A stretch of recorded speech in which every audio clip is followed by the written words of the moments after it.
Bunda, aku tuh sering cemas, gelisah, nggak bisa tidur. Apakah harus ke psikiater? Bunda pernah nggak sih ke psikiater? Teman-teman, aku di sini bakal bahas ya panjang lebar. Pastikan kalian nonton video ini. Aku tuh sering bertele-tele menjelaskan karena aku share pure berdasarkan pengalaman. Aku itu bukan dokter, aku hanya ingin memotivasi kalian kalau kalian itu nggak sendirian. Aku juga pernah ada di posisi kalian.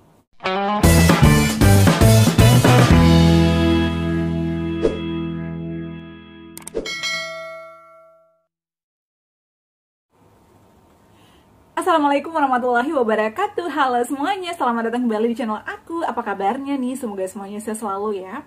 Senang sekali malam ini aku bakal share lagi ya berdasarkan pengalaman aku dan juga menjawab pertanyaan kalian ya. Jadi aku tuh juga berjuang melawan asam lambung GERD, anxiety. Aku pernah ada kecemasan ya, kecemasan, anxiety, psikosomatis. Aku juga pernah ada di posisi kalian melawan asam lambung GERD selama 2 tahun lebih atau hampir 3 tahun ya. Kalau kalian ingin mengikuti perjalanan aku bisa dicek di video-video aku ya. Kemarin itu ada yang bertanya, Bun, pada saat melawan asam lambung GERD, anxiety, pernah nggak sih nggak bisa tidur, gelisah aja sepanjang malam? Apakah Bunda pernah ke psikiater dan apakah harus ke psikiater? Oke, langsung saja aku bakal jawab. Aku juga ada kecemasan ya. Aku bahkan pernah nggak tidur berhari-hari ya. 2 hari lebih aku nggak tidur karena aku takut ya. Pokoknya bantal aku tuh udah kubolak-balik. Aku udah menerapkan pola hidup sehat. Tapi kalau serangan panik attack, anxiety-nya itu datang, pada saat itu aku benar-benar takut, cemas banget ya. Karena aku dengar berita duka. Makanya dari situ aku takut banget, luar biasa takutnya. Ternyata itu adalah sensasi yang paling parah aku alami pada saat itu. Jadi aku tuh nggak bisa tidur ya, gelisah aja, bolak-balik ya, bantal aku tuh udah aku bolak-balik, lampunya dimatiin, dinyalain, aku sampai bangunin suami aku ngobrol, tetap aja nggak bisa tidur ya. Aku udah nyalain Yasin ya, aku udah nyalain Ruqyah, apa semua tetap aja nggak bisa tidur ya. Sekitar 2 hari 2 malam ya nggak bisa tidur, luar biasa banget. Dan apa yang aku lakukan pada saat itu ya, muka aku itu kata suamiku tuh udah pokoknya nggak enak banget dilihat ya, kayak orang yang stres, depresi banget. Karena memang aku pikirannya itu benar-benar takut banget. Aku mau ngaca aja takut ya. Dan aku tuh makannya juga nggak nafsu ya, takut, pokoknya takut, intinya takut. Aku dengar bunyi cicak aja takut, aku dengar bunyi pintu aja takut. Aku mau ke kamar mandi aja minta ditemani ya, apalagi malam. Aku tuh sampai, ya Allah ini kenapa, sensasi apa ya. Aku tuh nggak langsung ke dokter pada saat itu karena aku yakin ini aku nggak apa-apa, aku baik-baik aja. Karena untungnya ya sensasi asam lambung aku itu nggak ada kayak misalnya ngap gitu, nggak ada sih. Cuman pada saat itu aku tuh nggak bisa tidur ya, dan perut aku tuh kadang suka melilit gitu. Jadi cara aku minum air hangat dan juga konsumsi tepung Garut. Selain itu juga aku minum air tajin ya. Air tajin ini bisa menenangkan pikiran. Jadi setelah 2 hari ya aku nggak bisa tidur, bolak-balik bantal aku, dan disitu aku libur ya dari kantor. Besokan harinya aku langsung jalan ke Dufan. Aku tuh nyari hiburan aku ya, aku nyari hal-hal yang aku suka. Kebetulan ya rumah aku nggak jauh dengan Dufan ya, Ancol. Aku langsung ke Dufan pada saat itu setengah hari ya, ngelihat orang yang naik wahana. Aku tuh nggak suka kalau ke Dufan naik wahana ya. Palingan aku cuman senangnya itu lihat orang naik wahana ya. Kemudian aku foto-foto. Kemudian setelah itu aku makan ya, makan di luar. Pada saat itu setelah makan pulang di rumah aku capek nyampe di rumah mandi air hangat. Kemudian istirahat sejenak, minum air madu ya, kemudian aku istirahat. Habis itu aku pulas tidurnya ya.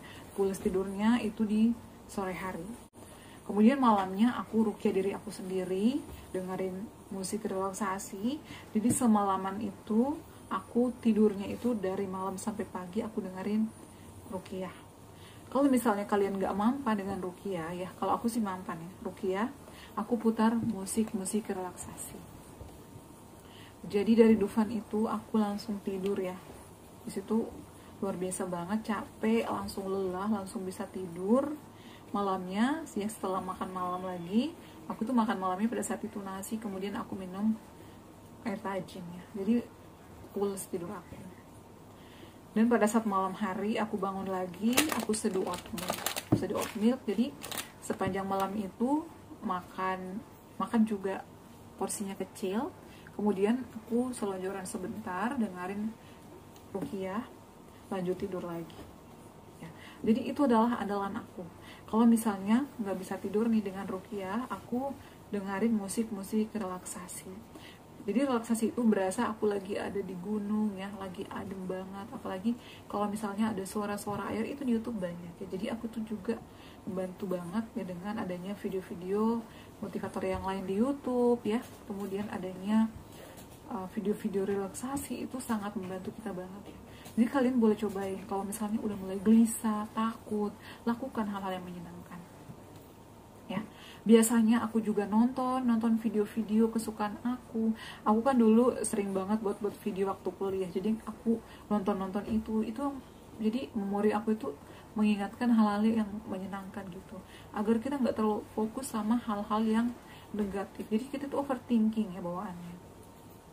Jadi kalau kalian misalnya ngalamin hal gelisah, takut, cemas, ya lakukan hobi kalian. Biasanya nih kalau misalnya lagi nyolek-nyolek ya sensasi itu, aku kadang langsung ajak anak aku main ya. Kadang aku langsung bikin kue kesukaan aku. Kalau saat ini aku itu bikin kue selalu pakai oat, boleh pakai tepung tapioka, biasanya kayak gitu ya. Jadi aku tuh kadang pikirannya jalan, aku tuh mengalihkan pikiran-pikiran negatif dan mengisi dengan hal-hal yang positif. Jadi meskipun ya kita itu udah ke psikiater, kalau misalnya nggak ada kemauan untuk melawan sensasi-sensasi itu percuma. Pada saat itu ya aku tuh udah mau ke psikiater, bukannya aku ngelarang kalian, boleh silakan ya. Aku tuh nggak pernah melarang kalian mau ke psikiater, boleh-boleh aja teman-teman ya. Tapi pada saat itu aku konsultasi juga sama teman aku. Kebetulan nih teman aku itu dia udah sembuh dari asam lambung GERD anxiety. Aku tanya, Kak, ke psikiater nggak sih pada saat itu?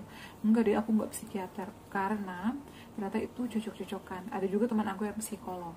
Ya nggak apa-apa sih deh kalau kamu mau ke psikiater, tapi kamu juga harus ada kemauan untuk berdamai dengan sensasi itu. Intinya kita mau berdamai, mau melawan sensasi-sensasi itu. Kalau misalnya overthinkingnya datang, ini pasti karena anxiety lagi. Jadi kamu itu nggak usah kaget lagi, nggak usah parnoan, nggak usah cemas lagi. Udah, lawan aja dengan senjata-senjata yang ampuh ya. Seperti kamu langsung dengerin relaksasi ya, kadang langsung nonton video-video kesukaan kalian, lakukan hobi-hobi kalian, berbaur dengan orang-orang yang kalian suka. Misalnya kalian mau ngobrol ya, mau ngomongin apa. Kalau aku nih di kantor ya, kalau aku lagi kerja tiba-tiba sensasi itu datang, aku taruh kerjaan aku ke meja teman-teman aku ya. Hey, kalian hari ini bawa apa, mau makan apa? Kadang nih kalau misalnya di pagi hari ya aku udah mulai suntuk, anxiety aku udah datang, udah menghampiri, aku tuh langsung bilang ke temanku, hai, aku mau turun nih, kalian mau nitip apa? Kata teman aku nih, pasti dia mau healing nih ke bawah.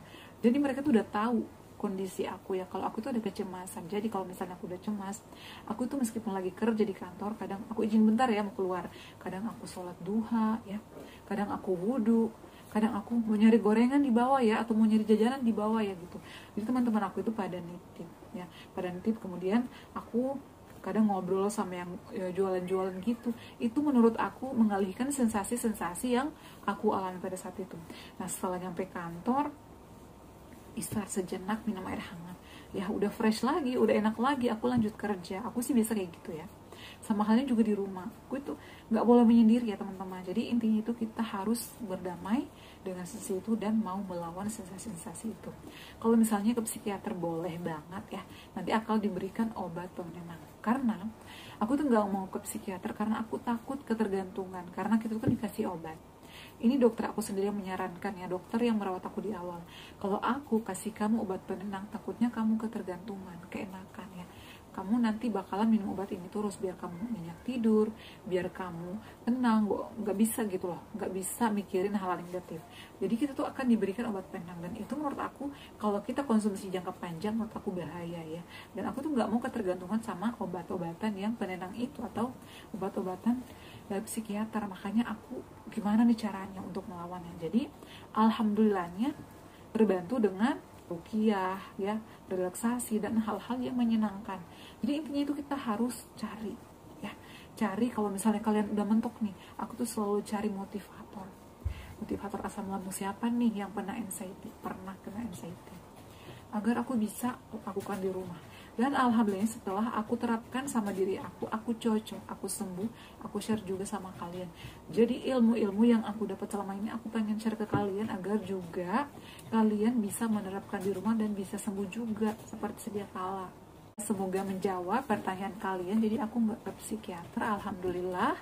Jadi kalau misalnya aku lagi suntuk, meskipun saat ini udah sembuh, tapi kalau aku udah mau halangan ya, aku pikirannya udah aneh-aneh ya, aku tuh sering bad mood ya, aku langsung kadang istighfar. Makanya ini adalah senjata aku, istighfar, sholawat, agar pikiran kita tuh tenang ya, jadi nggak selalu overthinking.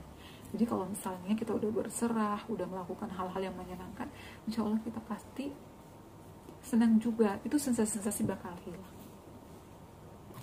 Oke ya, semoga video kali ini bisa memotivasi kalian. Aku tuh nggak mau panjang lebar ya menjelaskan. Tolong nonton videonya sampai selesai ya, karena aku tuh menjelaskan semuanya kebanyakan intinya dan berdasarkan pengalaman. Kenapa aku bertele-tele? Karena aku sharing berdasarkan pengalaman. Karena aku tuh bukan dokter ya. Aku share pure berdasarkan pengalaman aku.